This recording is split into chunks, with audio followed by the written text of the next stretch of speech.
আপনাদেরকে গল্পটি হুবহু পড়ে শোনাই। প্রথমে তিনি লিখছেন, ঘটনাটি আজ থেকে ঠিক 2 বছর আগের। রমজানের আগের মাস, সাধারণত ঈদের ভিড়ের ঝামেলা এড়াতে আমরা প্রতি বছরই একটু আগে ভাগে টুকিটাকি কেনাকাটাগুলো সেরে রাখি। সেবারও তার ব্যতিক্রম হয়নি। আমি এবং আমার হাজব্যান্ড, আমার ছোট জা এবং তার 3টি ছোট ছোট বাচ্চা, যথাক্রমে তাদের বয়স 10 বছর, 8 বছর এবং 4 বছর, সকলেই একসাথে বের হয়েছিলাম।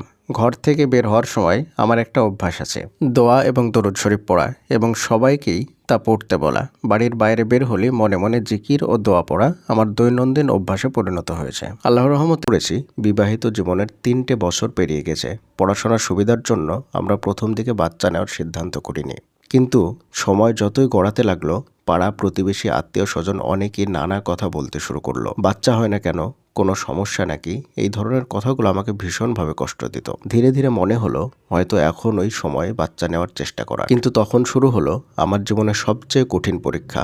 বছর পেরিয়ে গেলেও কনসিভ হচ্ছিল না। মন ভেঙে যেতে লাগলো।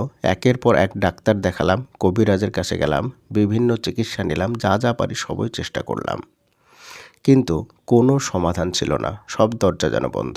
একসময় আমি হতাশ হয়ে পড়েছিলাম, তবে আলহামদুলিল্লাহ আল্লাহর উপর ভরসা কখনো হারায়নি। ঠিক তখনই মনে হলো মানুষের কাছে নয়, সমস্যার আসল সমাধান তো আল্লাহর কাছেই। আমি কোরআন ও হাদিসের আলোকে আমল শুরু করলাম। কয়েকটি দোয়া নিয়মিত পড়তে লাগলাম। বিশেষ করে তাহাজ্জুদের নামাজ আমার জীবনের অংশ হয়ে গেল।